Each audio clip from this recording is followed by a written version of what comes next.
Are you ready? Stand by.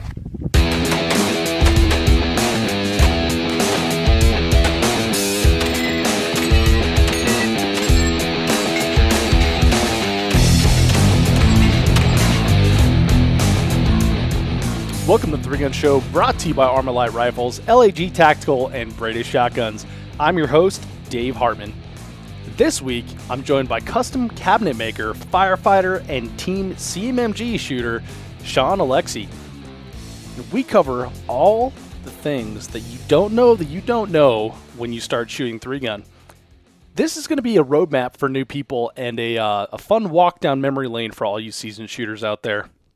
This podcast is brought to you by Breda USA, Italian shotguns that are the best in the world. And this is a shotgun tech tip from Team Breda. Hey, this is Dave Hartman from the 3-Gun Show, and I'm with Cheyenne Dalton from Team Breda, and she has a tech tip for us today. Cheyenne, what do you got? So I think it's really important to practice using your match saver on your shotgun. It can really save your life on a stage, if you run dry. So what I like to do is set up a few targets, load 2 or 3 shells, and practice running the shotgun dry and using a match saver. So usually the match saver is right in front of your port, and you're going to take your left hand and scrape the shell back into the chamber and close the bolt. And that's how you do it. Awesome. That's your tech tip from Cheyenne Dalton from Team Breda. Check out Breda's B12i 3-gun ready inertia-driven shotgun at BredaUSA.com. That's BREDA. This podcast is also brought to you by LAG Tactical. I've been using LAG mag pouches and holsters for years, ever since James Casanova introduced me to their Nova holsters and their first-generation competition mag pouches. They have a new design for mag pouches out now in the MCS, the modular carry system, which features a 2-piece design and fits a wide variety of pistol mags as well as different brands of AR mags. I got to see the prototypes in action when Scott Green won the Lucas Oil PCC Championship, and I'm excited to run them myself. Check them out at lagtactical.com. I got to say, in the last couple weeks, you all have really stepped up and helped out with spreading the word about the show. And I'm very grateful for that. We're up 20 ratings in that time on iTunes and 8 reviews. I can't tell you how much this helps spread the word of the show. Thank you so much for helping out. And I want to read one of those reviews to you right now. This one is from Woodsman Bryson, and Bryson says, "Best podcast and most informative information for our sport. 5 stars. Dave has created an outlet for shooters to listen and watch and learn from some of the best guys out there. I listened to his show when I first got started, and as I continue in the sport, the podcast continues to help me. Thanks, Dave. I encourage everyone to give the show a follow." Thank you, Bryson. I totally appreciate that. It's really the goal of the show. And thanks for leaving a review, man. If you want to leave a review of your own, you can do so at 3gunshow.com/iTunes. Also, be sure to tell a friend about the podcast. It is shooting season again in the colder parts of the country, the parts that actually get a winter, like Colorado, which is where I'm at right now. So if you see a new shooter on the range, help them out in some way, and tell them about the podcast, the best resource for practical shooting out there, the 3-Gun Show. And that is what this particular episode is all about. Shaun Oleksy and I have shot together multiple times since meeting back in 2015. Shaun's from Missouri, and we met here in Colorado. And recently we've reminisced about all those firsts that are in 3-gun. Like buying your first shotgun, going to your first match, shooting your first major, stuff like that. And we kind of surmised that it's not as easy as it always sounds. There's so much that you don't know that's out there. And Shaun brought that up for a great topic on the show, and I really think you're going to like this. It isn't always easy as a new person, but it is always worth it. And Shaun covers everything that you don't know when you start shooting 3-gun. Now enjoy this one with Shaun Oleksy.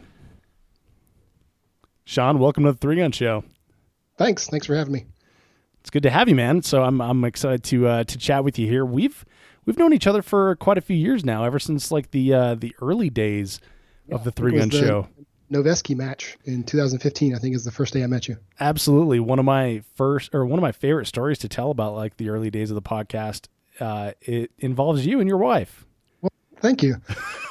Yeah, I remember standing there the ROs were shooting, and you were sitting on the bleachers, and I'm just standing there watching, and I hear your voice, and I had about a 10-hour drive all the way out to Colorado, and I listened to your podcast almost all the way out there, and my wife was so sick of listening to you and hearing all the recordings. And I'm standing there, and I hear your voice, and I turn around, and I'm like, then you stop talking. And I'm like, who was that? Which guy? I recognize that voice. And then I ended up telling you my wife was so sick of hearing your voice all week. Yeah, and then you got to introduce me to your wife, and you're like, oh, this is the guy that we were listening to when we were driving out here. And she was like, oh, my God. Yeah. This is too much. Yeah, that was hilarious. It was and probably something that's been repeated half a dozen times over the years here. So she brings her own headphones and listens to music now when we're on our way to matches. I still try to download and save up all the episodes for those long trips, and now she turns on her own music and drowns you out. Nice. I'm gonna have to give her a hard time for that next time I see her. Well, Shaun, we've known, like I said, we've known each other for a couple of years here, but let's have the audience get to know you. Okay. Why don't you tell us a little bit about your background, who you are off the range? What do you do when you're not shooting? Okay. I'm a career firefighter for a suburb of Kansas City. And then I also operate a custom cabinet business in the Kansas City metro area. I got a couple guys that work for me. And then my wife actually just quit her job a couple weeks ago and came on board with the business. So we make just about anything out of wood, custom kitchen cabinets, furniture, desks, built-ins, kitchen tables, just about anything that I can build in the shop and carry out and install or deliver is kind of what we do. That's cool. Is your shop, is that at home there? Yes. So it's at my house. Kind of when we first got married, we had kind of talked about wanting to get some land, and I was wanting to build a shop to kind of have my own business. And then she was also wanting to get horses. Ever since she was a little kid that she had wanted to get some horses. And I think it was 2010, we actually made that jump and got some land. And I spent the entire year of 2011, every day that I wasn't working at the fire station, building a shop. And then finally moved in right about Christmas time. And it's been going crazy ever since with the business. No kidding. That's awesome. So then hobbies. I got a couple old cars and some couple motorcycles that kind of keep me busy. And then kind of the other hobby that I would have outside of shooting is poker. I used to play at a casino in Kansas City. My wife used to work at a gas station, and she was working overnights and then got promoted to evenings and then eventually got promoted to days. But there was about 6 years there where she was working overnights and evenings, and I would go play on average once a week, sometimes twice a week. And then when she got promoted to days, it was maybe once every couple months I would go. So since I wasn't home alone every evening or, a couple times a night, a couple times a week, I don't play nearly as much as I used to, but that was kind of the big hobby that I had before I found shooting. Oh, that's pretty cool. So does any of the skills and requirements of poker translate over to shooting at all? I would say a little bit of the nervousness, when you're staring down, when you're playing poker and you're staring down at a $400 or $500 pot, sometimes your chest can pound a little bit and you get kind of nervous, whether you think you're going to win or not, you don't really know until you're waiting for that other guy to call or raise or whatever. So being through that so many times, I would say that I don't get the jitters as much as I see a lot of people do when they're about to walk up to the stage. I can kind of keep calm, when I'm ready to shoot, because some of those other things have kind of gotten those out of me. Some of those jitters aren't there anymore. Huh. Now, is there like a mental game in poker? There probably is. I wouldn't say that I was ever that good. I just kind of played on Friday nights when it was, the people that were just coming just to, they just gotten paid and they had $50 that they were willing to lose. And I was just kind of sitting there and being quiet and, waiting for that perfect hand where, you're going to, beat them. Right. I wasn't into the whole bluffing and mental side of trying to figure out what everybody else had. I was just there for more entertainment. Got it. So you're preying on the casual players then. Pretty much, yeah. That's pretty awesome. So when did you get into shooting? My dad bought me a .22 rifle when I was 8 years old. Kind of just shot that, a couple times a year. We lived in town, so I didn't not like I got to go out back and shoot every day, but we had some friends with some land that we'd go to every once in a while. So all through my childhood, I was shooting, the 22, mainly just at paper, just for fun. Never was into hunting. My dad wasn't real good at sitting still, so that's not something that he wanted to go take me to do. And I've inherited a little bit of that from him. I'm not real good at just kind of sitting still and not doing much. So I've never really been into the hunting side of owning guns and shooting. But then when I was 25, I decided that I wanted to get a carry gun. So bought a Glock 26. That was the first gun that I ever bought myself. And at the time I was working for another guy doing cabinets, and his shop was kind of out in the country. And every day at lunchtime, we would go out and we would just shoot like one magazine worth. And we did that for quite a while. And then eventually it started to kind of get boring, just standing there shooting paper. And we kind of lost interest a little bit where we just weren't shooting as much. Still had, I'd gotten my concealed carry, and, we would still go out and shoot maybe once a month, but it wasn't every single day like it was for a while. Huh. So then I ended up meeting a friend that had been in the Marines, and he was kind of going to the range maybe once a month. And I started kind of hanging out with him and going shooting with him a lot. And then it kind of ended up being the same. Like we would shoot, rifle on paper, or there was like a small little plate rack at the facility that he was a member of. So we would shoot that every once in a while, but still it just kind of the static shooting, the standing still just wasn't quite as much fun. And both of us knew that there was something else out there, and that we had wanted to do something a little more dynamic. So, he had been telling me about the Three Gun Nation shows. And I think this was like 2013, 2014, back when they still had like actual stages that they were running. Right. So we would watch those, and, saw that, obviously there is something a little more dynamic that's going to be a little more fun than just stationary and just standing and shooting on paper. So both of us kind of agreed that we wanted to figure out how to get into this. And we looked up YouTube videos and everything we could do to figure out what we needed to get into the sport. We ended up finding a local match in Missouri that was at the CMG facility. So we found that, and then try to figure out the couple different equipments and things that we needed to ended up doing the sport. And then both of us bought Mossberg 930s, just like most everybody does as their first shotgun. Mm-hmm. It's almost like a shotgun tax.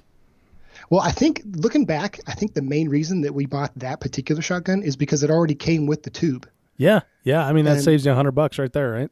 Well, I didn't. I mean, I went to a bunch of gun shops, and I knew that a lot of people were using Benelli's, but every shop that I went to, I'm looking up on the wall, and it only holds 3 shells, and I'm thinking, well, I know that you can hold up to 8. I've done enough research to know that, but I don't know where you buy a shotgun that already comes with a tube on it. Yeah, and I didn't know all the companies that offered them that were just aftermarket. Dude, I was the same way. I was the exact same way. Like the only one I knew was the FNSLP, and they had a competition model that was like hen's teeth. You couldn't find it anywhere. And then the Mossberg, and I didn't know why that the other ones didn't have tubes on them. I'm like, well, I guess they're just not for 3-gun. Yeah. So I just assumed that people just bought it that way, that already had the tube on it. I didn't know that you could buy one separate and just screw it on. Yeah. Hey, for anyone listening that doesn't know, you can actually buy one separate and screw it on. Yeah, there's a couple different companies. Yeah. So both of us we found Mossbergs online and had them, shipped to the local FFL in Kansas City. And then both of us got some of the AP Customs shell caddies, the ones with the little silver springs. Mm-hmm. Most of us had bought one of those. And then, obviously we'd already had a pistol and a holster and, an AR. So we find the match in central Missouri, and we just showed up. Kind of funny part is actually our very first match was on my wife's birthday. So that's kind of like the best wife ever. Like she lets me, and she actually went with me. Obviously I'm not gonna ditch her on her birthday, but I told her that this was like the first one of the year, and she's like, well, yeah, that's fine. We can go on my birthday. I don't care. Oh, wow. So we end up showing up. We get there, we pull in the morning, we kind of find out the time, and then we get out and we're kind of looking around, and we see a little table and booth area that says registration. So we go over and we sign up and pay the $25 or whatever it was. And then, so me and my friend are still like, well, we don't really know what to do or where to go from here. And on the sign-up sheets, we noticed that they were starting to split up people's names and putting them on squads. Like we didn't know that's what they were at the time. Mm-hmm. But at the top of each piece of paper was like in like a bold name was like the person that was, we just assumed was in charge of each squad. So at the top of the name was Dylan Easley. So we had no idea who this guy was. So we're looking around, and there was a couple guys there that were wearing jerseys, and we see a guy in a red jersey that just says Easley on the back. So we go over and we talk to him, and I said, hey, are you Dylan? And he says yes. And I said, well, this is our very first time. We have absolutely no idea what we're doing. We don't know the rules. We don't know the commands. We don't know a single thing. Could you help us not look stupid? And he's like, yeah, sure. So he gives us like a 10-minute rundown of what to expect and what the range commands are going to be and the order and everything about it. Nice. How to, what the penalties are, put 2 on paper, knock the steel over, the works. So we ended up shooting that day. I kind of remember my only goal of the day was to not get kicked out. I didn't care how fast I went. I didn't care if I missed the targets. I just didn't want to look stupid, and I didn't want to get told to leave. That was all I cared about. So I remember there was one stage where there was a good amount of distance that you had to travel from where the shotgun targets were to where you abandoned your shotgun and you picked up your rifle, and you had to go maybe 30, 40 yards to get to a rooftop area where you were going to shoot some targets that were maybe 100, 150 yards. Uh-huh. And I picked up my rifle and I just walked like a normal pace, like 2.5 miles an hour, 40 yards. I walked, and I think I still have video of it. So I remember seeing that a while back, and I was like, man, that was, I did not care one bit about going fast. That's awesome. So we shoot that match, and me and my friend both kind of agree that, this was everything we hoped it could be, and it was, an absolute blast. So you guys just started right out in 3-gun. You didn't start at like pistol games or anything. You just went to your Correct. first 3-gun match. Yeah. We just jumped right in 3-gun. And did you? I'm sorry. Did you make it through the whole match with no problems, no DQs or anything? Correct. Yeah. Good. To this date, I've not had a DQ yet.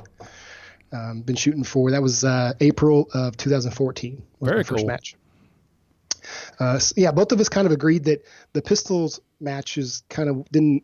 They still looked like fun, but when you can shoot 3 times as many guns, why not? If you're going to go to a match, you might as well shoot as much as possible. Yeah, well, it's true. So that was kind of our thinking. So we went to the next month. We went to the next club match, shot another one, and the second one I tried to move a little bit quicker. I still was mostly concerned with not looking dumb, not getting kicked out or DQ'd or anything. So I still kind of took it slow, but I wasn't like walking everywhere like I did the first month. Mm-hmm.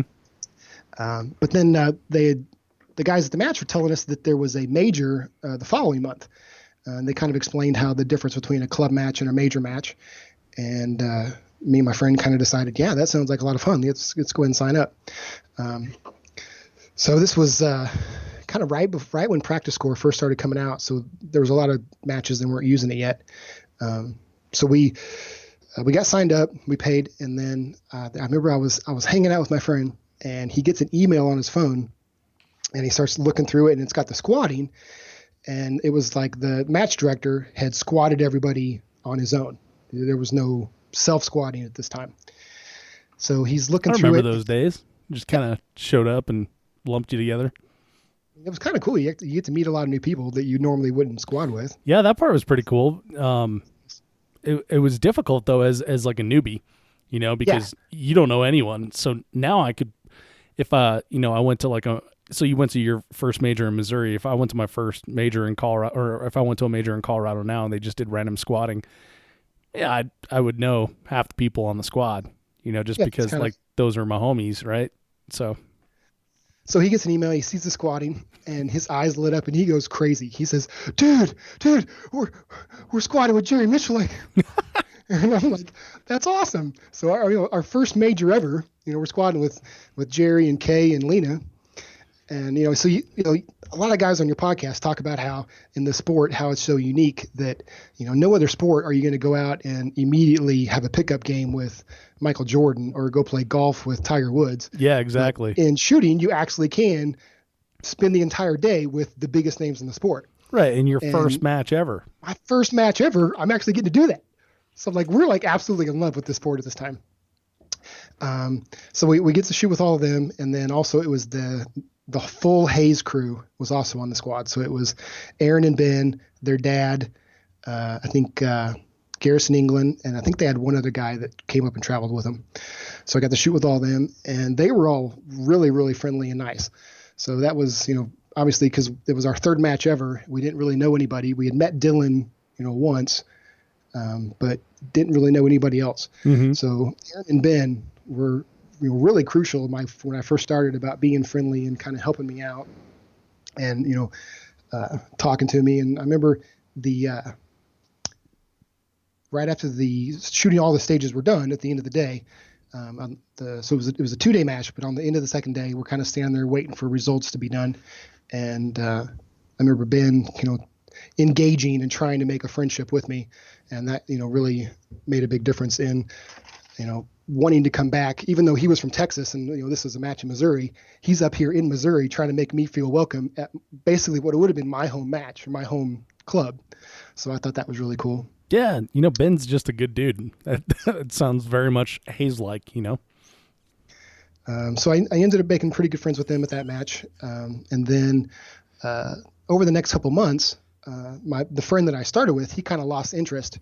I think I said that he had been a Marine, and he was more interested in the tactical side of shooting and kind of prepping and, the train like you fight and that whole thing. So he kind of lost interest in the gamer side of the shooting and stopped coming to the club matches. So I was kind of back on my own after that. Then I found out about the first generation 3-gun match. So I get signed up for that. And then since which is also another, local match, Missouri match, right? Yeah. So it was a lot of fun. So I get signed up for that. And then, my friend had kind of gotten out of the gaming side of shooting. So I was signed up and, again, I didn't really know anybody. I had met Dylan once before, and I contacted him and said, hey, can I squad with you? I don't know anybody. And he said, actually, I've got something going that weekend, and they're going to allow me to shoot with the ROs. So I didn't have him to squad with. And then there was one other guy that I had met at the club match, and he was actually going to be ROing the match. So I didn't have him to squad with. So then I contact Aaron Hayes on Messenger, and I said, hey, I've signed up for this match. Are you guys coming up to it? And he's like, yeah, actually all of us are. And I said, that's awesome. Can I be on your squad? Because I already asked Dylan. He said I can't squad with him because he's not shooting the regular match. And I don't know a single person out of 200 people at this match. I don't know anybody. You're like the only people I know. So he's like, yeah, definitely. So again, that was before self-squatting. So I think it was Jesse Tischhauser was in charge of squatting at the time. So I emailed him, had no idea who he was. I'm just emailing this guy and tell him that I need to be on the Hayes squad if possible. So he gets me on there. And then again, they're super friendly, really helping me out. And I remember it was like the second stage. My scope comes loose in the middle of the shooting the rifle targets. I hit like the first two, and then in like the third one, I fired at it like 15 times. It kept missing, and I ended up calling my own time. I knew enough that you didn't have to keep shooting, if you could just stop your time in the middle of it. So I get done, and I'm like trying to figure out. I'm really frustrated. I have no idea why I just hit two, right off the bat, and then the third target couldn't hit it for nothing. And then I noticed that my mount, like the scope in the mount, was a little loose. So I don't know if I just didn't have the screws torqued down enough, but it was just barely wiggling. So I tell Aaron about it and said, hey, do you have like a wrench or something I can tighten this down? And he said, well, you could tighten it down, but you may have already lost your zero. So I have an extra rifle that we bring as a backup in case one of ours breaks. You're welcome to use it. It's zeroed, and we know it's at least works. It's zeroed and going to be all right. Mm-hmm. And I'm like, yeah, that'd be awesome. So I ended up using his rifle the rest of the match. He kind of gives me a quick rundown of the what the zero is supposed to be. And I think it was a 1-4 optic that was on it, but it had a ballistic drop reticle. And then there was one stage where we were shooting out to 300. So he kind of explained me ahead of time, this is where the hash marks are supposed to hit. This target, we've already zeroed at that distance, so you should hold over about this. So he kind of coached me through, shooting long distance with his rifle. And it actually worked out pretty well. I ended up hitting all the targets. Dude, that's a tough thing, though. I mean, for just pick somebody else's rifle. Well, yeah, and especially you're talking about your first year of shooting, right?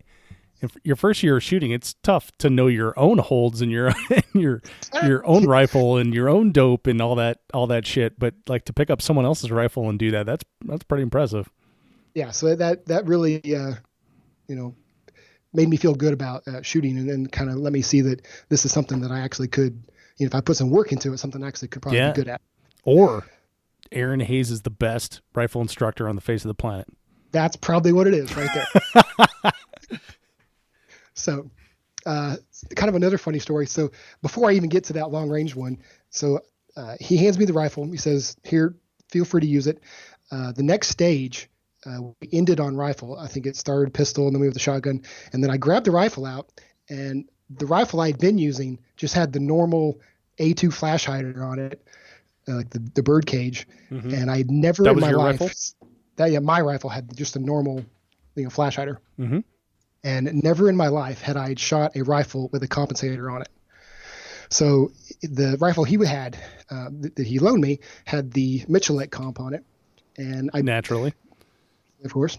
So I remember I'm on the stage. I dump my shotgun. I pull the rifle out of the bucket, and we're shooting some steel static in the woods. And I take the first shot, and the percussion of it was way louder than anything I'd ever experienced before shooting rifles. And it just startled me. Like I didn't know if there was something wrong with the rifle or what. Like I stopped for a second, and I'm like, is that normal? And then I start shooting again. And then afterwards he said, "Hey, is that normal? Like to be that loud?" He said, "Oh yeah, that's normal for a compensator. Like if you're not used to that, then it can kind of startle you." Yeah, absolutely. Yeah. I remember I had, so when I first started, I had like a 16-inch carbine length gas rifle that was just kind of an M4 style. And like the very first upgrade I made to it was a Michelette comp. And I remember lying down on the 300-yard line at my old range and shooting with that thing. And all these dudes just like kept going to the farther side of the range, like packing up their shit and going over there. Yeah. So see, back to that match. So we ended up finishing pretty well.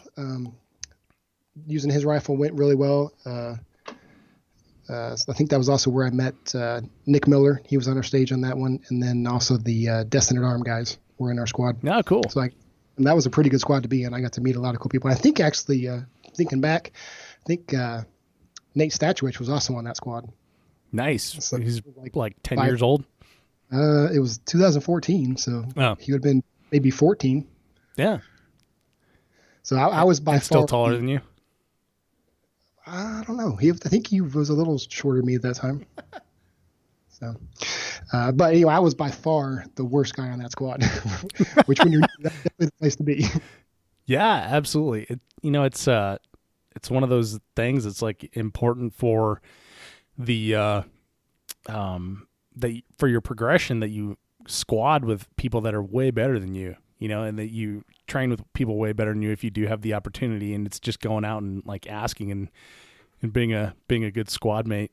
Well, Shaun, we're here to talk about like the intimidation factor of 3-gun. So, you're sitting there as the only guy on the squad that doesn't know everybody else. And you're sitting there with your, stockish rifle with an A2 flash hider. Like what was that experience like, other than your rifle going down? Like how did it feel? Well, I mean, the biggest part for me was not knowing anybody. I would say that's the most intimidating part of showing up after, my friend that I started with, after he kind of lost interest, going to that first major and, kind of standing there not knowing anybody and looking around and just, I knew that the Hayes guys were coming in, that I was supposed to be squatting with them, but, I got there quite a bit earlier than them. And, just getting out of the truck, just kind of, got my hands in my pockets, just kind of wobbling back and forth and not knowing who I need to go talk to or, introduce myself to. But that was definitely the most intimidating part for me, was trying to meet people and make friends. Yeah. And I hear that same thing from new people who are just talking about like a club match. And, you're looking at, depending on where you shoot a club match, you're looking from anywhere from 50 shooters to 100 shooters. But yeah, when you're talking about your first major and you're going into it by yourself, and especially, Generation 3 gun, because it's on like a ranch, right? So it's there's no sign. It's several hundred acres. Yeah. Yeah. And there's no sign there that says like, here's where this thing is. Here's where that thing is. So it's like that's actually another little soapbox of mine, is the lack of signs at 3-gun matches. So that's something that's aggravated me for several years now. It's funny that you mentioned that, because I just, before we got going here, I just sent an email to a friend of mine who I shot his. I'm just gonna go ahead and say it. So Kevin Travis, okay, SoCo 3-gun, right? So I've shot his major match every year that it's been going. So the last 2 years, I'm gonna shoot it again this year. Because of my travel schedule, the way things worked with the 3-gun show, I've only ever shot one of his club matches, and that was a night match. So that one, obviously, you get there later. You shoot a couple stages during the day, sun goes down, and shoot at night. So he sent out an email saying, the March match is going to show up at this time, blah blah blah. And I looked at that, I was like, holy crap, like 7 a.m. And for me, that's like an hour and a half drive from Colorado from Denver if there's no traffic whatsoever.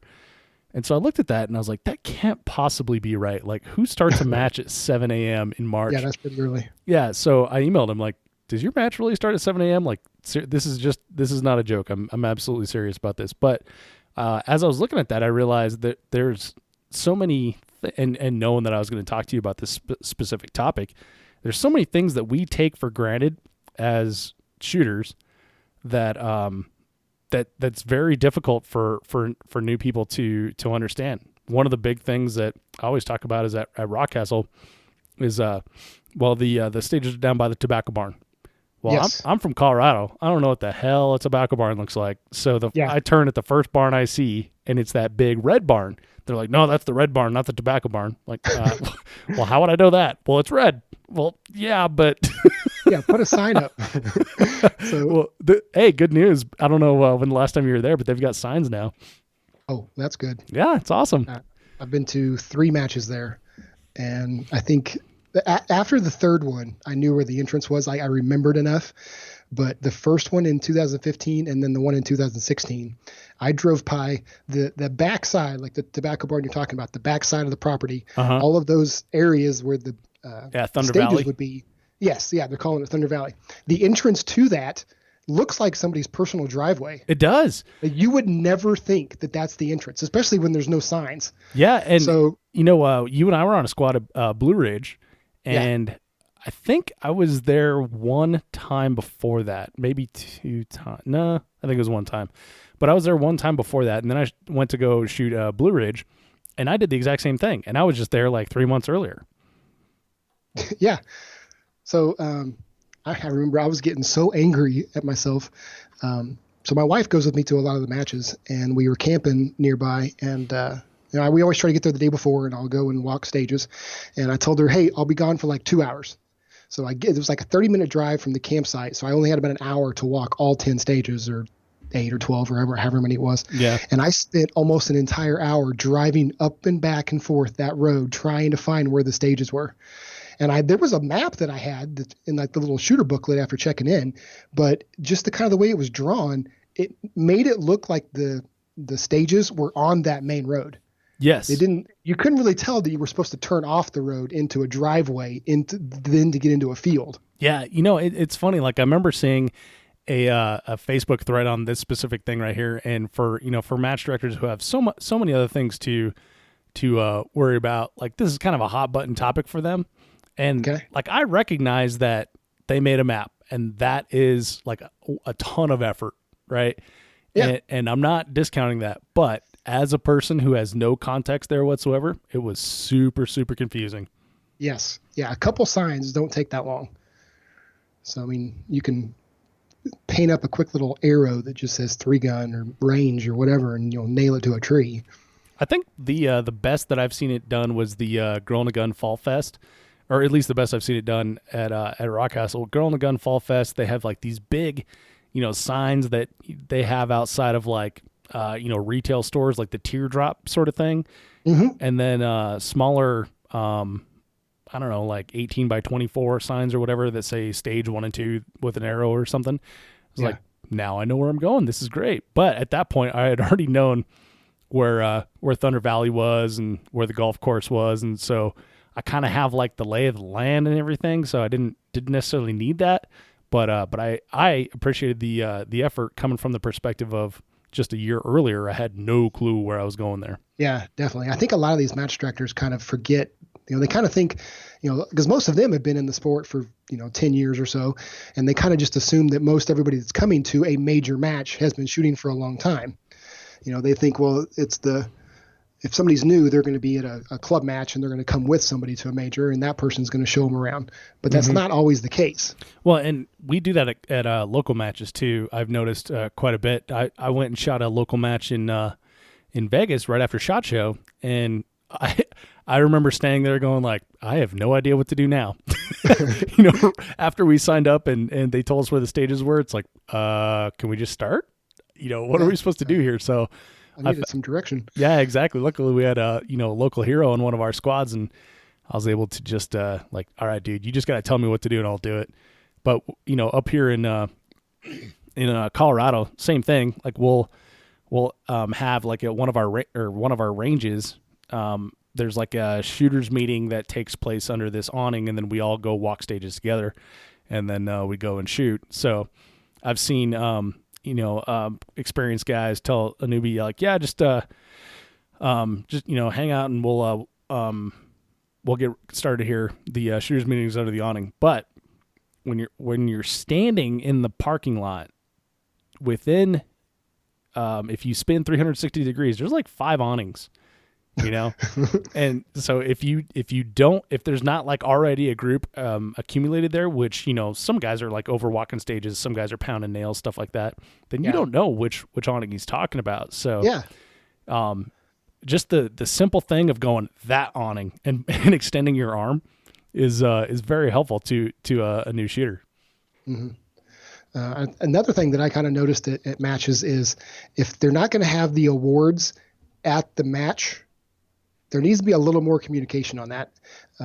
There's been several times where I've shown back up, like there was a AM PM squad, and the second day I was in the AM squad, and then I went back to, either I went home or I went back to the campsite where we were staying or wherever, went to the trailer, and then took a shower. When I came back, there's nobody on the range. Yeah, and I'm like, I don't know what to do or where to go. Like nobody told me that the awards were not here, so I don't really know where I'm supposed to do now. Yeah, and that's one of the big benefits to a place like Rockcastle is they've got the parking lot outside the lodge. Like, yeah, if all you have to do is go get near the parking lot, and you can figure out where everything is. Yeah, definitely. That one was pretty easy to find. Definitely. Well, so when we're talking, intimidation factor, what kind of other things are we looking at? You're standing around. Your first major match, hands in your pocket. You're like, all right, now what do I do? Second major match. Second major match. Well, that match is actually one of the stories I'm talking about, where I I've got some in-laws that have a lake house that was only about an hour from where that venue was. Oh, cool. So I went back and took a shower and got all ready and ate dinner. And then I showed back up to the match, and, it's a large facility. It's on a guy's personal ranch that's like 200 or 300 acres. Mm-hmm. And I drive into like the main area where the original registration was, and there was not a single soul there. And then I started, I knew that awards were at like 5:30, and it was like 5:00. I just got there just a little bit before when I was supposed to. And I didn't know where I was supposed to go. So I ended up just messaging every person I could think of that I had met that day in the squad. And luckily, I think it was actually Ben that messaged me back and gave me the address of where the hotel was where they were holding the awards. So that's another part is kind of being intimidated is not knowing where to go and what to do, is like you're saying. Yeah. I think just a simple thing of like where to go and what to do. So, Adam Maxwell has been on the show frequently, and he's a, match director in Minnesota. We were talking about this, and we kind of had a little bit of a debate because Adam, he is a match director. So from his perspective, like there's so much going on that he doesn't have time to deal with this. And from my perspective as like a consumer, I'm always like, I just want to know where to be and when. And one of the examples that we gave was at the Nordic Vortex Trigun. They're like, okay, so go shoot in the bays on gate 3. Like, there's more than one gate. Yeah. where do you guys start numbering? Which one are we at now? That kind of thing. And I was telling him, like, just a little aerial photo from Google, just a screen capture with a dot on there, would be helpful. That would be a lot easier. Yeah, for sure. And so Adam brought up that he's like, dude, that is so far from things that are important to me when I'm trying to put targets in the ground and trying to make sure that I have ROs to staff and we're getting on schedule and things like that. And it really helped me with that perspective of like, man, there's so many conflicting priorities. But I mean, I can definitely see there's a lot that goes into put on a match. So much. I definitely understand that. So much. Yep. But yeah, the where to be and when, it's very important stuff in life. Yes, I would say that's one of the most important, at least at a match. Yep. All right. What kind of other intimidation factor stuff we got going? I would say a good analogy for what kind of the way I see when I first started is, if you ever see somebody when you're like driving down the street and you see somebody on a motorcycle, and you can kind of tell that they just got the motorcycle and they haven't been riding their whole life, and like the way that they put their feet out when they're still going like 30 miles an hour, when they're slowing down onto a stoplight and they've got their feet out like they're about to put them on the ground, but they're kind of hovering there like they're afraid their bike's going to tip over if they get down to like 10 miles an hour. Or, just the opposite when they actually take off, the light turns green and they keep their feet out until they're like about to shift to second gear. You can just kind of notice, you can kind of see when people are, new to something. I think there's a lot of people that feel that way when they show up to a shooting match. They're kind of intimidated that there's these people here that have been doing this longer than they have and are much better at them. And they don't want to look foolish. They don't want to look like they don't know how to handle their guns or how to, shoot or how to hold it correctly, or, they're shooting with one eye closed or whatever. Mm-hmm. But you can pick them out, right? As now a seasoned shooter, you can tell who's. Yeah, a little bit. But like what I'm trying to get at is that it's not really that big a deal. Like you're afraid that you're going to look that way, but it's okay if you do. I mean, everybody's got to learn sometime. Nobody started out shooting as a 1-year-old, so everybody's learned at some time. So even if you feel that you look that way, it's probably okay. That's true. I've always said like the great thing about shooting is we all start from the same place. Yeah. I've spoken to hundreds of people on the podcast here, and the aforementioned Jerry Mitchellek was the first one to admit, like, I was terrible when I started. I had no natural ability whatsoever, and I had to work until I was good at something. And I think that's important to remember because there's a lot of times where you go out and shoot your first match and you're walking 40 yards to that first rifle position, and then you look at the scores and you're like, God, why do I suck so bad? But we all suck when we start. What my I just did our first intro to 3-gun class, and that was one of my slides was you suck, but it's okay. Yeah. And I think where I thought you were going with how you can tell the newbies is if you're an experienced shooter, go offer a helping hand. Maybe hey, do you know where you're supposed to be for awards? Or hey, do you know where the first stage is? Do you know where your stages are? Do you know what squad you're in? That kind of thing. Yeah, and that's kind of when I was new, kind of being intimidated and not know anybody and not even knowing what I didn't know and what I was doing wrong. That's where Dylan, Aaron Hayes, and actually Josh Loganville. Those three guys, I kind of called them my three-gun advisors. So Josh is local Nice. to Missouri, and so that first major in 2014 at the CMG facility, that was the last match they ever held there, and then they ended up turning it into an off-road park. So that's right after that is when Josh and Matt Loganville started up their local club match at their own property. And after that first major, and then kind of before and after the first generation 3-gun, I was going to the Lead Farm match that Josh and Matt put on. And, again, didn't really know many people, but Josh always would come over and like say hi, and always remembered my name and always tried to make me feel welcome and friendly, and was always trying to offer help and explain, what I was doing wrong. And, it wasn't like trying to be like bark orders or like, say, well, this is why you're being stupid. Don't do this. He was, extremely friendly about it, and like generally wanted to help me to do better. So that made a big difference when I was new. Yeah, absolutely. And it's one of those gestures that's like, I don't know, something small that you do to help someone out. Like, hey, let me show you how to reset this swinger here. Yeah. Someone's going to remember for a lifetime, Yeah. Dude, so my first match, I remember Ben Walker is one of the he's one of the greatest people I've ever met, bar none.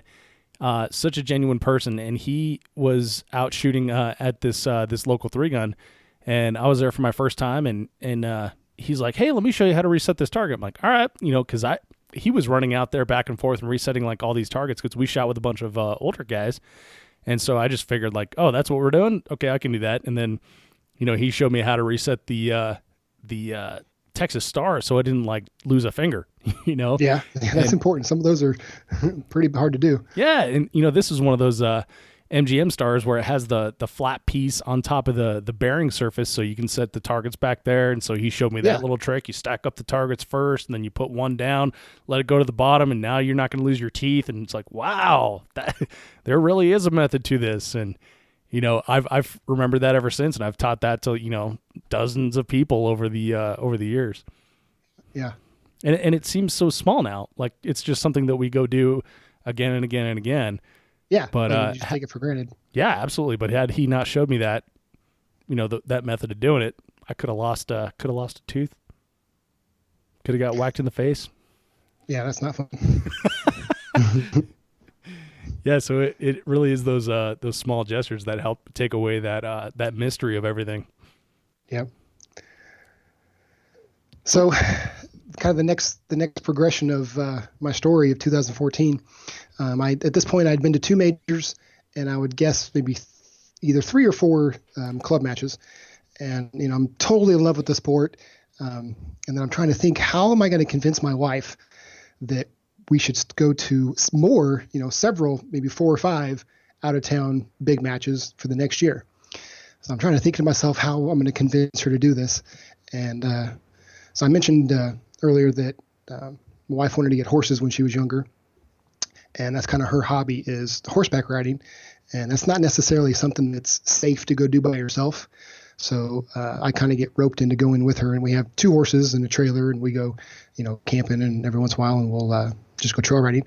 So I'm thinking, why don't I pitch the idea that we'll get a large camper that's got like a horse area in the back. So if you're not familiar with just kind of the horse industry, there is a style of trailer that is similar to a toy hauler, where there's like a full camper in the front that's got a living room, a kitchen, a full bathroom, a shower. But then the back side of it is like a regular garage. But instead of putting your four-wheeler in it, you put between 2 and 4 horses, depending on how big your trailer is. Yeah, your toys eat food and crap on the place. Yeah. And then there's other little compartments of where you would put water and hay and all other kinds of stuff. So I'm thinking, you know what, maybe I should pitch the idea that we'll buy this trailer, we'll take the horses with us, and I'll shoot the match during the day, and we'll find somewhere to ride in the evening, and then I'll trail ride with her. So I explained this whole thing to her and give her this idea, and she's like, yeah, that sounds like a lot of fun. Let's do that. So we ended up buying a trailer that winter. It was like a 1986 piece of junk, and we got the brilliant idea that we're going to completely gut it and rebuild it over the winter. And that was like the worst idea we ever had.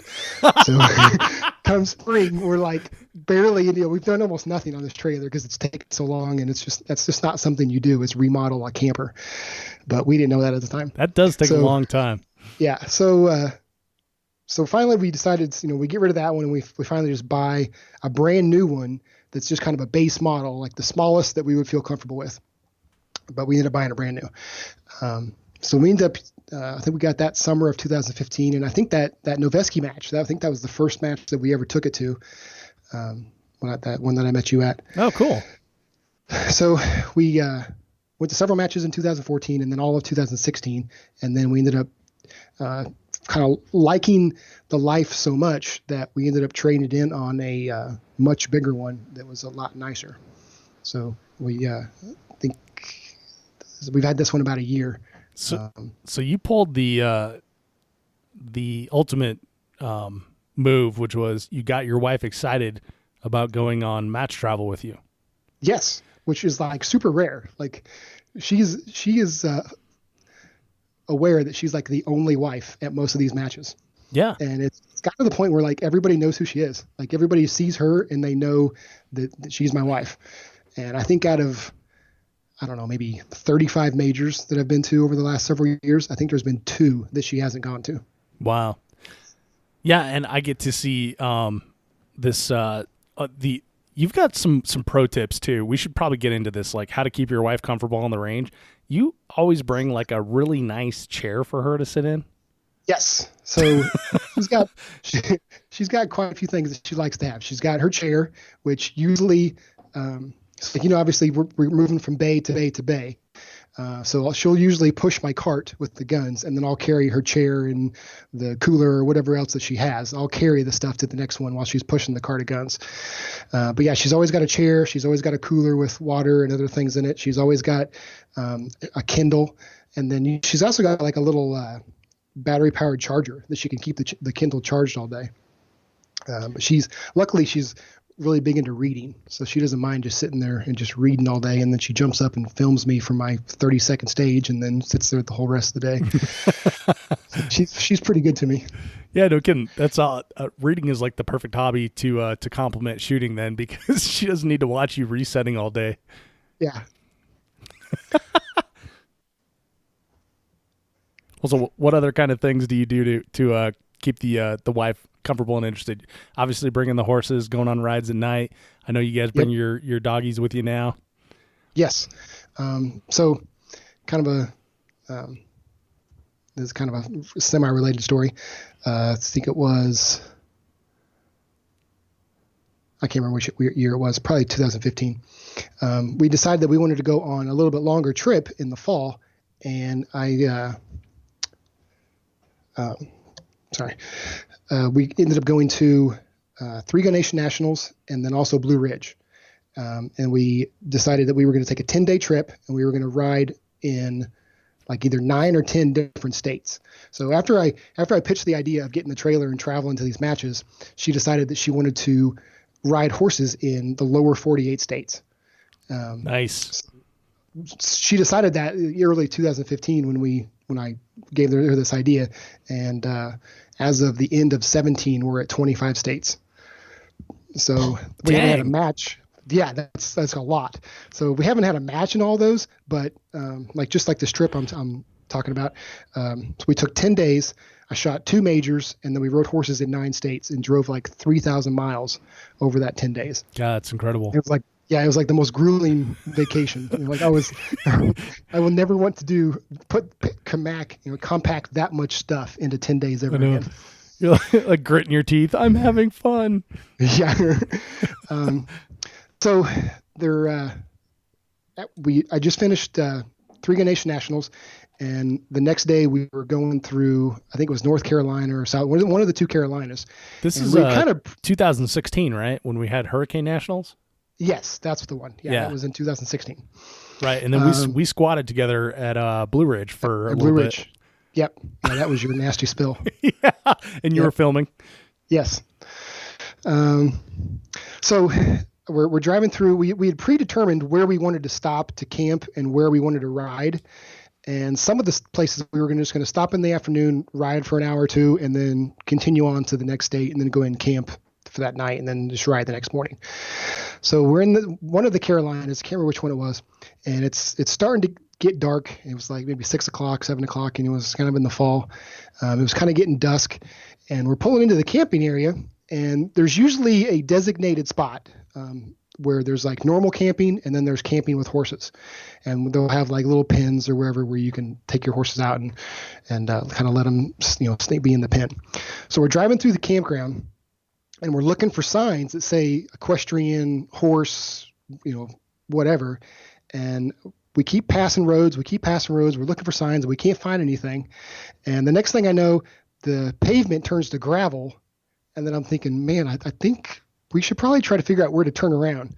And I'm pulling this 30-foot gooseneck with the truck, and I'm on a gravel road. And the next thing I know, I'm like going up a hill, and then I'm going up a bigger, steeper hill. And the next thing I know, I'm on like switchbacks on a mountain. Oh man! On a gravel road, and it's like 1.5 lanes wide. And it's so dark. There was a couple. And it was starting to get dark. So there was a couple cars that were passing us where they had like gone to the peak of the mountain, to like picnic for the day. And I had to pull like all the way over to the side where I'm like scraping trees just so a car could drive by me. And I'm, got this 30-foot gooseneck. So I'm like white knuckling the steering wheel, trying to figure out what I'm going to do to get us back down this mountain. Yeah. If you've never pulled a trailer for an extended period of time, sometimes you get into these little, situations where it makes you question all your life decisions. Yeah. So, and then to make it worse, I was driving the truck I had was a 6-foot bed. So if you're familiar with a gooseneck, with a shorter bed, you can't articulate as much because the trailer will actually hit the cab of the truck. Yeah. Holy crap. Where if you have like an 8-foot bed, you can actually turn almost completely around like a semi would. Well, I didn't have that option. So I'm driving back on these switchbacks. It's getting dark. I know that there's absolutely no way I want to spend the night on this mountain. I want to get back down to the campground. And I see this trail that's kind of maybe like a 4-wheeler trail. It's maybe 4 or 5 foot wide. It's not very big, but it's leading off. So if you think about the switchback and the way the road turned completely back going the opposite direction, where the two roads would basically point to, that's where the trail was leading off. And I see that, and I'm thinking, okay, it's clear, it's open enough that I might at least be able to make the turn and then back into it. So I go ahead and make the turn around the switchback. I'm facing back up the hill, and then I start to back up, and I've got the butt of the trailer into the woods, and I've got just back enough to where the tires of the trailer are about to fall in the ditch. And then I'm looking forward, and I've got about 2 foot between the front of the truck and a tree in front of me that's like at the mouth of the switchback. So I turn the wheel to the right, and I pull forward, and I turn it back to the left, and back up, and then back forward, and then back up, and then back forward. And I'm basically like Austin Powering myself, back and forth. It took me like 4 minutes going forward and backward and forward and backward and forward and backward to finally I was facing back down the mountain so I could get back down to the campground. I've totally done that. Oh man. I was not on a mountain or anything, but I've totally done that. So we ended up, we never did find the equestrian area. We ended up just like pulling off in the side of the parking lot and just tied the horses to the side of the trailer. Oh man. That's good times. So are you guys still traveling with the horses then? Yeah. So I've got 11 matches on the schedule this year. We're not going to take them. I think we're only going to take them to about half of them this year.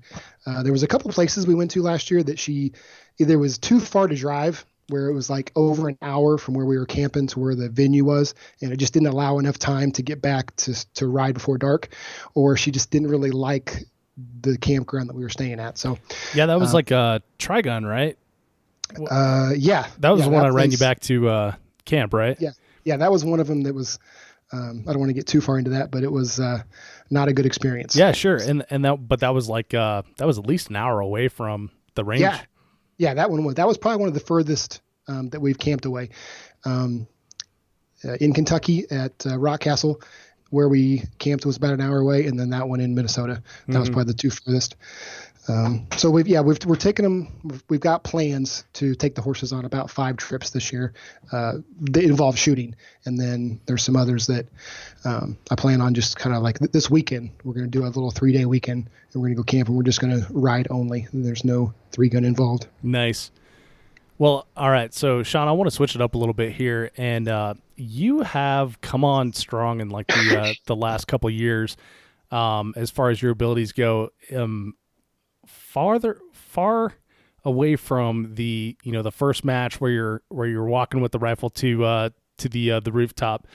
You and I've chatted briefly when we shot like a club match in Missouri, in Kansas City. You have like a training partner, standard training regimen, and you've also built a range in your backyard, right? Yes. So when did you decide to I'm getting totally serious about this? And I'm going all in, piling up berms, and going to be burning through practice ammo.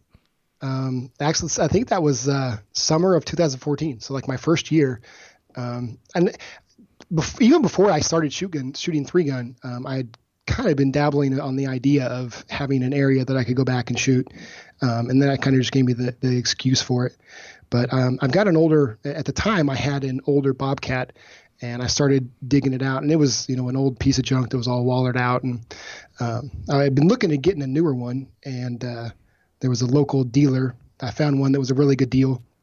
It was a lot newer and a lot stronger and more powerful than the one I had.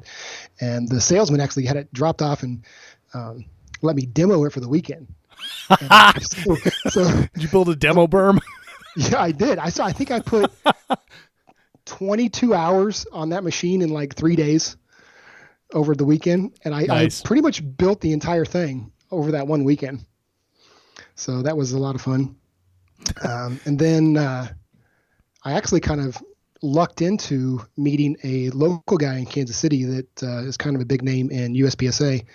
It's Tim Herron. He's a grandmaster in single stack. So he had been shooting at like all of his practice was either dry fire in his basement or at an indoor range in Kansas City. And he like really didn't have anywhere that he could go practice where he could actually move around and actually do like movement training and stuff. So we kind of got hooked up, and he came out one day and we just started practicing together. And I mean, that was almost 2 years ago. And now he comes out almost every Friday and we practice in the afternoon. Oh man, that's awesome. Dude, yeah, that's a total win-win right there, right? Like Tim gets a place to shoot. He gets a place to shoot, and I get free training. That's awesome. So do you think that has changed your game at all, Shaun? Oh yeah.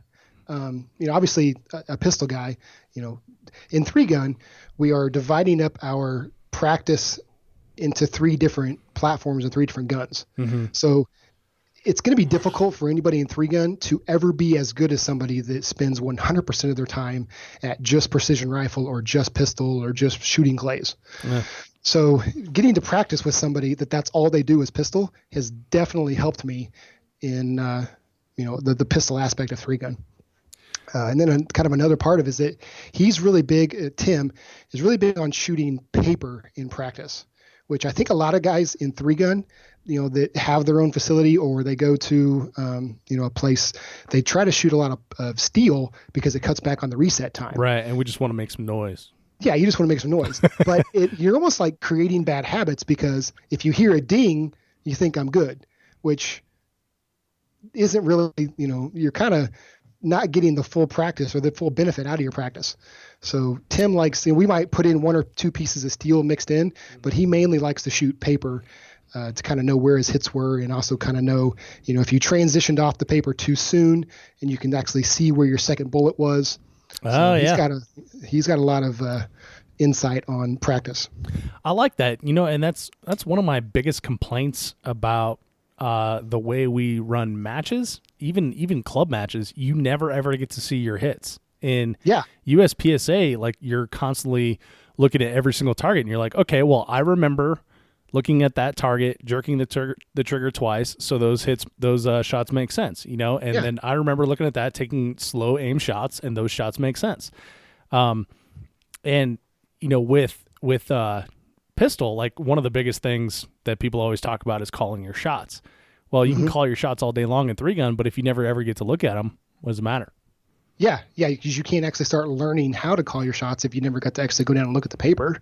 Yeah, exactly. That's one of the things I think is like one of the biggest benefits of using local USPS or club matches, USPSA club matches as practices. You get to see those hits where when you do 3-gun as like a practice session, you never see those hits. Yep. So, do you ever get him on like a rifle or a shotgun or anything? I tricked him into shooting a rifle one time. I got a silencer or a suppressor. That was last summer or the year before, and I had it in my truck on a 22. And we were practicing for about an hour and a half, and then we were kind of packing up, and I was putting my stuff back in my truck, and then I realized that I had my rifle sitting in there. And I said, "Hey, you want to shoot a suppressed 22?" And he's like, "Yeah, sure." So we shot a little bit that time, but that's it. That's the only 2 times the one time I've only ever seen him shoot anything other than a pistol. So I think Dylan has been trying to get him to shoot 2-gun. So I think Brian Corey has that new. It's got the 2-4 and the 2-gun, a couple different new divisions that he's trying to promote. Yeah, and UML. And I think, the UML. But I think Dylan's been trying to get a lot of the local Kansas City USPS guys to go shoot that. And the last I heard, it was about a month or two ago, he was trying to get a group together, and I think a lot of the guys backed out on him. Oh, nice. That'll happen when you have to drive for a club match. Yeah. Driving 3 or 4 hours to a club match is not fun. Mm-hmm. So what are some of the other things that you think have helped accelerate your game? If you can look back on like the last 3 years, what have been the biggest improvements that you've made? I think one of the biggest advantages is actually having a local club match that the person that puts it on creates the stages as difficult or challenging as what a major would be. So Josh Loganville, he's the one that's in charge of the local match that I go to is at him and his dad's facility. And the lead farm. Lead farm. And he tries to make every club match as extravagant and as challenging as what you would see at a major in any match. Nice. So that so it makes it a lot more fun than just your average club match, but then also you get to practice a lot of things that you normally wouldn't get to practice, or that you would only see at a major. One of those is they have the room to shoot out to 600 yards on one bay, and then to 300 to 400 on a couple other bays. Sweet. So you'll shoot a lot of long range. And that's not always been something I'm good at. I've been trying to practice and get better at that, but it has been a benefit that I'm able to do that regularly on a regular basis on monthly matches. And then when I do go to a match like Blue Ridge, I'm not intimidated by a 400-yard 8-inch target because I've already shot that several times at a club match.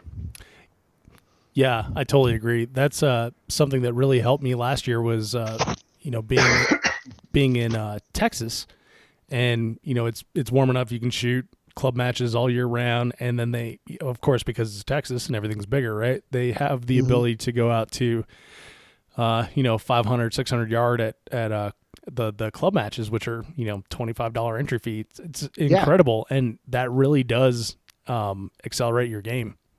Yeah, because there's so much time to be lost on long range when you're just like slinging lead and hoping for the best. Yeah. I think a lot of people are kind of the most.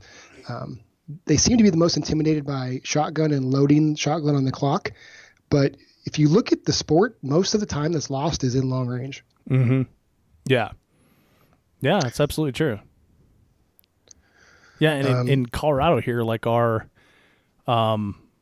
clubs, they shoot out to 200, and you shot the Colorado 3-gun championship last year, so you saw the longest bay was 200 yards. Mm-hmm. They're actually building another berm right behind all those other berms. That's going to give. I want to say it's like 600 yards. I don't remember. Actually, I don't even know if I'm supposed to talk about that, but let's just say I was supposed to. But yeah, so we're going to have the ability now in one of our club matches to shoot out to 600 yards, Yeah, that's awesome. It is awesome. Another one of our clubs is building a 400-yard berm, and they just built another 200-yard berm. So once you add the ability to do that, and you do it on like a monthly basis, it becomes, empowering. You have all those reps on the clock, and you don't even worry about it. Yeah. One of the things that I kind of notice new guys, kind of the one of the mistakes that they make is you'll see a lot of guys that show up and they ask them what their zero is or what they zero their rifle is, and this doesn't always apply to most matches because just like you're saying, you only get to shoot 200 at the club that you're at. Right. There's not a whole lot of matches where you get to shoot past that, so it's not a big deal a lot of the time, but you see a lot of guys that'll show up and they're more into the tactical side of shooting, and they'll say that they're using a 25-meter Army zero or a 300-yard Marine Corps zero or whatever. Mm-hmm. And they pick that up from like a Magpul video that Travis Haley. I've seen part of that video where he says if you're shooting at a man-sized torso target with a 300-yard zero, you're gonna hit somewhere in that torso at any distance from 2 feet to 400 yards. But that's not the case in 3-gun when you're shooting an 8 or 10 inch round target at 350 yards. You can't expect to have that 1-0 for every single distance when you're shooting a much, much smaller target. That's true. So you see a lot of guys that'll show up and then they get frustrated when they time out on a rifle stage because they're under the impression that 1-0 is good for every distance when it's not the case. No, it's absolutely not the case. And I would throw on top of that if you're expecting to do that with 55 grain mil spec ammo, which their specification is like 1 MOA out of a 1 MOA barrel, so if you have like a lower end barrel and lower end ammo, and maybe you've got like a 4 MOA red dot or just a piece of glass that you kind of got a pretty good zero on, but not a grade zero. There are so many variables before you throw in the fact that you're new and we're going to put you in awkward positions rather than on a bench with a ransom rest, that it's not achievable. And I will tell new shooters that are shooting distance, like, hey, if you have not shot this distance with your rifle and that you can hit a 10-inch target at 360 yards, take two well-aimed shots at it and move right along. Yeah, and there's a lot of guys that they don't want to do that. They just, like a lot of the guys say, they go to war with it and they want to win on that one target. And it's a lot of times you're just not going to hit it because you don't have the amount of knowledge that you need to compile what you need and where to aim and all the components that you need to hit that target. Yeah, and I guess experience, but the perfect word for it is a shooting term is dope. Data on previous engagements. Like you've never shot that, so what makes you expect to be able to do that on the clock? Yeah, you're just expecting to get lucky at that point. Yeah, and I don't want to scare anyone away from trying it because I've seen lightning strike before, but knowing your zero going into it and like maybe having like a nice suite built in Strelok or something like that based on your rifle and your ammo that are known values, it's very, very helpful. Mm-hmm. I've actually this year I'm switching to a 16-inch heavy barrel. The last 2 years I've been using kind of I don't know if it's a light taper or a medium taper 18-inch barrel. Mm-hmm. But I've decided to switch to a 16-inch heavy for this year. And my reason is there's less point of impact shift between a hot and cold bore. And I think this is something that is kind of overlooked and a lot of people don't put a lot of stress on this, but there's plenty of matches or stages that are one way or the other, where you may start out shooting 5 hoser paper, and then by the time you drop down to that rooftop and you shoot out to 300, your barrel is hot at that point. Yes. So you're shooting the 300 with a hot barrel, but then 2 stages later, the very first shot you take may be 6 different targets between 150 and 400 yards. So at that point, the first 5 or 6 shots that you're taking are all on a cold bore. Well, if you have a lot of shift in where it is between a hot and a cold, that can really screw you up mentally. If you zero with a hot bore and the first 5 shots you take are all on flashers at 200, and now you're a couple inches off. Well, it doesn't take to be a couple inches off. It doesn't take much to where you start missing the target. And then if you start missing when you think you had a good hit or you called a good shot, then that gets screwing up in your head, and then you start thinking that the wind's messing with you, and you start aiming off the target, and then it ruins your whole stage. Yeah. And then you question your holds and all that good stuff. Yeah, so I've switched to a heavy barrel to try to eliminate as much of that as possible, and I'm kind of looking forward to seeing how that works out for me this year. Nice. I'm with you on that. The first actual 3-gun rifle that I built with like a Seekins Precision 18-inch barrel, which is it's a heavy ass barrel. It really is. Like it's a very thick profile. It's very heavy, and but I liked it so much because, like you said, there was like hardly any shift from cold bore 0 to, blasting 20 rounds and then taking a 0 on it. And, and that's, I guess, a pro tip if we're going to be talking about that kind of stuff is, that's something to test when you're at your practice day is do a cold bore 0, run, 30 rounds of blaster ammo through it that, simulates 15 targets. Just do, 15 double taps, throw in your long range ammo, and then get a 0 again and see if anything's changed. Yeah. And if you only have 50 yards of either whether it's at your personal house or, if you live in the country or, a range that you go to that has a rifle area, but it only goes to 50 yards, do the math, do just like you're saying, get your barrel, shoot once cold, then get your barrel hot, shoot again, and then see how much that impact has shifted, and then multiply that out to 200 or 300 yards. If you saw that you had a 2 inches of movement at 50 yards, well, that's going to be 6 times as much at 300 yards. Yeah. So you got to really think about that. Yeah, exactly. Like that's not something you see a lot. Like 6 times the movement at 50 yards is freaking huge, because you're like, it's a pretty good group there. It opened up a little bit, but I can still fit them within, X. Like, yeah, well, stretch that out a bit and see how that works out for you. Well, so we've kind of gotten into, some tips here from that maybe can take away a little bit of that intimidation and that mystery. So, Shaun, what are some things that you see people doing outside of their rifle 0 that, like new people that maybe you can help with? What's like some of the low-hanging fruit? Well, one thing I would like to say,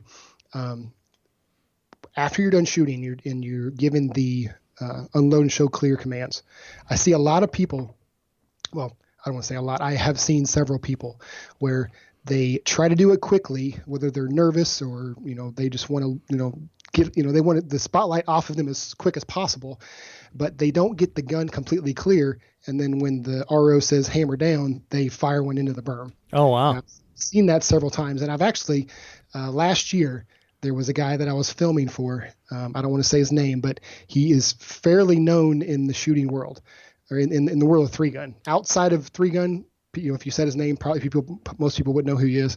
But people that have been shooting for 3-gun for 2 or 3 years will absolutely know who this guy is. And I'm filming for him. We're at a major.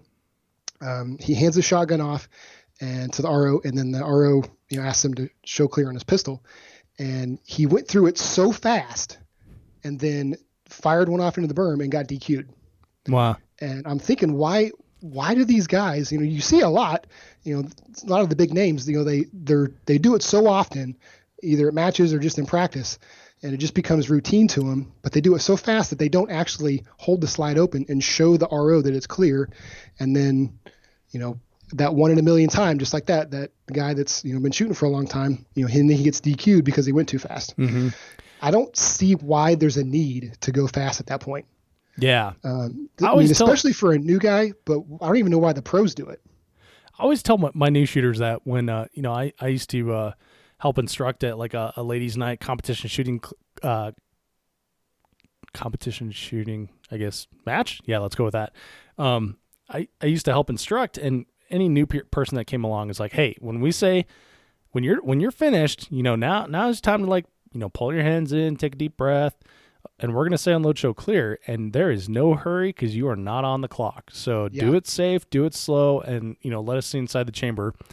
The other thing I see kind of on the same lines is, like, people try to do it so fast and then stuff their pistol in their holster without even looking. And I always tell them, like, look your gun back in the holster. Don't touch your holster with your weak hand, but look your gun back in the holster, because I've seen so many people miss it. And I was at a bowling pin match a couple weeks ago, or maybe a couple months ago, and I saw a guy, like, try to do that, the no look, miss it, and then he starts walking away as he's, like, still trying to get it back in. And he was 2 steps off the firing line facing us when he finally got it in his holster. I was like, what the fuck? Yeah, it was pretty incredible. And the RO by that time, since he'd already unloaded, show cleared, he was, trying to figure out what was going on with the next guy, and he wasn't even paying attention. The guy didn't even have his gun back in his holster, and he was walking away. That reminds me of another thing.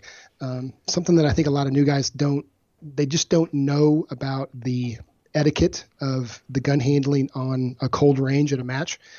Now, it's rare that I see this, but there's a lot of guys that just don't know that you're not supposed to do that.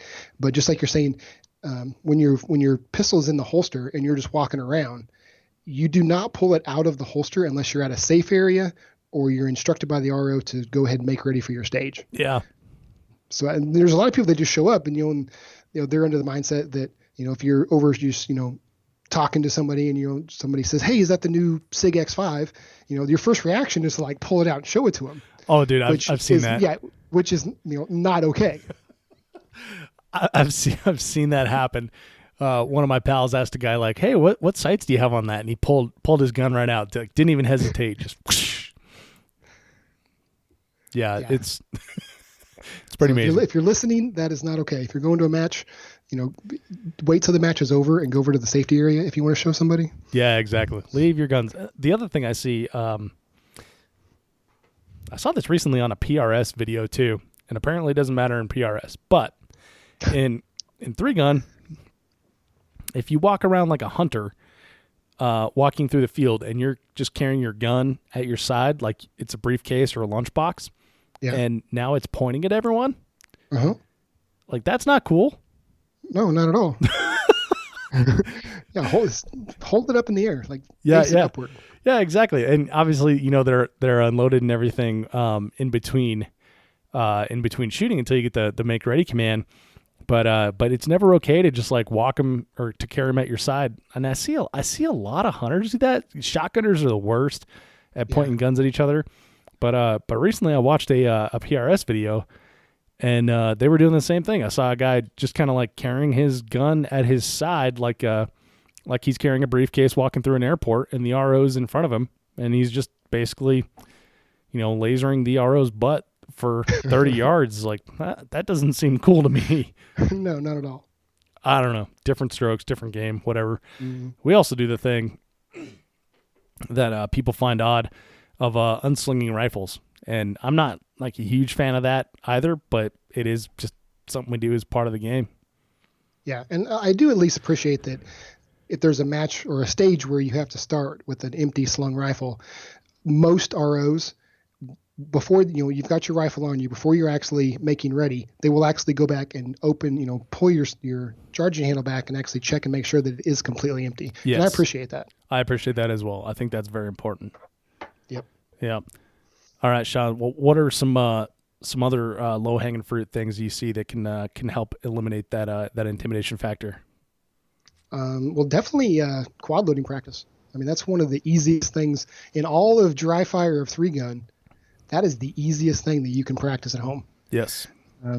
And you see a lot of guys that kind of get nervous on the range and they'll fumble quite a few loads, which is fine. I actually take twice as many shells with me on a stage as I need, because if I get a bad grab, I ditch all 4 of those shells and grab another 4. So it's okay if you stumble and fumble those loads when you're in a match, but I think that's something that's the easiest at home that you can practice. You can do it without ever chambering around. There's plenty of companies that are making dummy shells that you can buy and use, but that's something that you can just do. You can just stand in the living room and just do it over and over and over. So yeah, that's definitely a thing to practice. Yeah, and that definitely helps a lot. Yeah. And I do highly recommend the dummy rounds. There's a guy named I think his name's Brian Weichel or something like that, who's on Facebook that I just bought a bunch from, and he's shipping them out to me. I've picked them up at Brownells before, but you want to get dummy rounds and not snap caps. Snap caps, no bueno. Dummy rounds, thumbs up. Mm-hmm. I bought this cheap little like $60 press, and then actually made a bunch of my own with I pushed the wad in first, and then I put the lead on top of it, and then crimped the top of it and just made my own that did not have a I pressed out the primer first. Mm-hmm. I made a whole bunch of my own dummy shells when I was first trying to practice quad loading. Cool. So no primer, no powder, just a wad and lead. Yep. So the weight still feels the same. Yeah, the weight still feels the same. They still load the same. Yeah. One thing I've kind of noticed in quad loading practice is that if I'm standing perfectly still and I load, I seem to screw up more often if I'm stationary. If I try to move 4 or 5 steps while I'm loading, it's like it distracts just enough of my brain that it kind of subconsciously I'm loading and not actually thinking about it. Huh. So that's pretty good.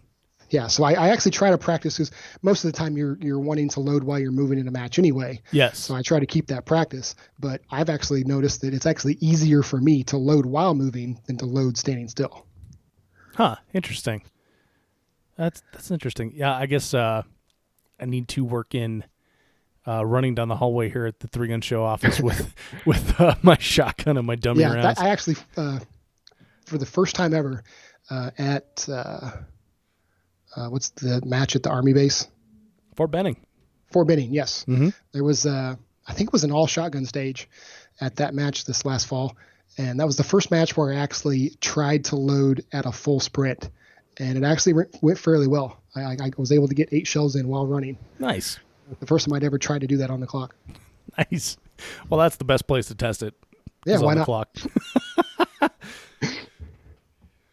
All right, Shaun. Well, we've covered a lot of ground here. We've gone through your story, talked about a low-hanging fruit that we can help reduce the intimidation. Also, some pro tips of how to bring your wife and significant other with you to the range. Want to finish up with just a couple questions that I ask all my guests. One, where do you see the sport of 3-gun headed? That I don't know. It would be nice if it was more of a spectator sport, but I am not the one to answer that, because I'm not real good at spectating sports. Sitting down and watching a football game or a baseball game, or even going to a live football game, has never really been my thing. I'm not into concerts. Anything where you're just kind of standing still for 2 hours and watching something is kind of I lose interest in. So it would be cool that if there was more people that wanted to spectate our sport, but I would not know how to draw them in, because I'm not real interested in standing still and watching anything. I kind of get that feeling from you. You said you shot 35 matches in the last few years. Yeah. You built your shop where you build your custom cabinets. Mm-hmm. Also a firefighter, and aside from all that stuff and 3-gun, you have hobbies of working on cars too. So I kind of got that you're not a sit still kind of guy. Not very often, no. All right, Shaun. Well, man, I really appreciate you coming on the show here and bringing such a cool topic with you. If you can leave the audience with one thought or one piece of advice, what would it be? I would say just have fun with it. This is the most fun shooting match or shooting sport, I believe, and just don't get so involved or so caught up in trying to do well that you lose the excitement and the fun that the original reason that you showed up in the first place. That's a great final thought, man. That's something that newbies can take away from it when you're first starting in a match. Just remember that it's fun and don't worry about your performance. But it's for the experienced folks out there, that's also something important to remember as well, that there's a reason that you got into this game. Yeah, don't get burnt out. Yeah, absolutely. Keep it fun. Absolutely. Well, Shaun, man, it's been great chatting with you here, man. Looking forward to seeing you on the range, and really appreciate you being on the 3 Gun Show. Yeah, thanks for having me. Hey, before you take off, check out the show notes at 3gunshow.com for links to things that we discussed in the podcast. You can also sign up on Patreon as a 3 Gun Show supporter or purchase 3 Gun Show apparel. This podcast is also brought to you by Armalite. Through Armalite, I am able to get special pricing for listeners on their line of 3 gun rifles. They have a 13.5 and an 18-inch model, both with Armalite's patented tunable comp, Timney triggers, Luth AR stocks, and they're ready to go right out of the box. If you're more of a build-your-own rifle kind of person, I have a few of their competition handguards left in 12-inch and 15-inch sizes as well. So when you're in the market for a rifle or components to build your own, just email me, dave@3gunshow.com, and I will hook you up. Anytime you see me on the range, you can check out my rifle. I'm currently rocking the 13.5-inch Shorty 3-gun rifle with a Vortex Optics Viper PST 1-6 on it, which I'm really enjoying. Quick reminder that if you enjoyed this episode of the podcast, subscribe in iTunes, Google Play, Podcast Addict, or wherever you get your podcast content, so you will always get the very latest. Thank you so much for downloading, listening, and subscribing to the show. I'm Dave Hartman, and I'll see you on the range.